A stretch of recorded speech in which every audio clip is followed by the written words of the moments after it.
திமுக தூத்துறதுக்கு காரணம் அவங்களே தலைமையில மண்ண மாரி போட்டுருந்தாங்கன்றது தான் என்ன அர்த்தம்? ஏன்னா, அவங்க கூட்டணியில கடந்த 21 தேர்தல்ல ஜெயிக்கிறம்போது எத்தனைலாம் அங்கம் வைத்தாங்களோ, அவங்களுக்கு என்னென்ன மாரி தொகுதி இடம் குடுத்துருக்காங்களோ, அதே மாரி பங்களிப்பு குடுத்துருந்தா இன்ட்ரெஸ்ட்டா வேலை பண்ணியிருப்பாங்க. சிபிஐ குடுக்கல, சிபிஎம் குடுக்கல, விசிக குடுக்கல, மதிமுக குடுக்கல. அவங்க போல வேலை பண்ணுவாங்களா? அவங்களுக்கும் ஆசை இருக்குல்ல.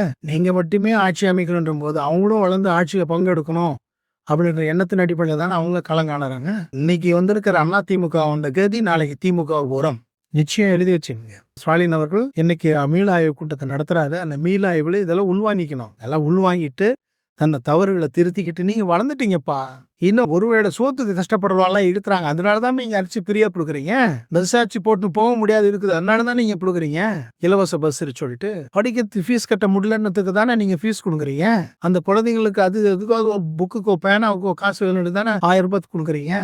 நீங்க மட்டும் பல ஆயிரம் கோடி வச்சுக்கலாம். பசங்களுக்கு குலைக்கிற எலும்பு போடுற மாதிரி இந்த மாதிரி போட்டுட்டு எத்தனை காலம் ஏமலான்னு பாக்குறீங்க. இதோட நிலைதான் இந்த நிலையை சந்திச்சு இருக்குது உங்களுக்கு. நேத்து வந்தவன் ஆட்சிக்கு வரான்னா காரணம் என்ன?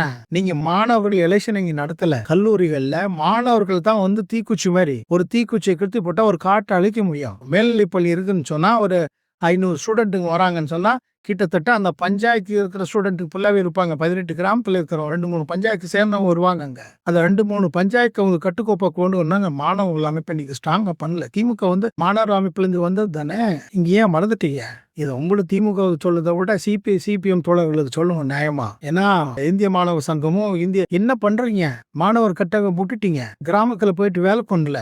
எல்லாமே பேக தூக்கி நிலத்துல ஆபீஸ் போட்டு உட்காந்துட்டு வேலை பண்ணிட்டு இருக்கீங்க. நாட்டோட போராட்ட வரலான்னு சொல்லி கொடுக்கல. மக்களோட எவ்வளவு கஷ்டப்பட்டு இந்த வளர்ச்சி வந்திருக்குன்றத அவங்க அந்த குழந்தைகளை சொல்லி கொடுக்கல. உங்களோட கடமை தவறுதனோட விளைவு தான் என்ற மாதிரி ஜெல் ஜெட் எல்லாம் நிக்குது. முன்னாடி ஏறு சரியா போனா பின்னாடி ஏறு சரியா போகும். சோ நீங்க முன்னணி தலைவர்கள் எல்லாம் நீ என்ன பண்ணிருக்கீங்கன்றது செஞ்சு ஒரு முறை விமர்சனம் பண்ணுங்க. அவனும் செய்யுங்க. தடி எடுத்தவன் தண்டல்காரன்ற மாதிரி அதிகாரத்துக்கு வந்தோம் அதிகாரத்துக்கு வந்துனே இருக்குன்னு சொல்லி அதிகாரம் பரவலாக்கலைங்க. அதிகாரம் மக்கள் கிட்ட போல.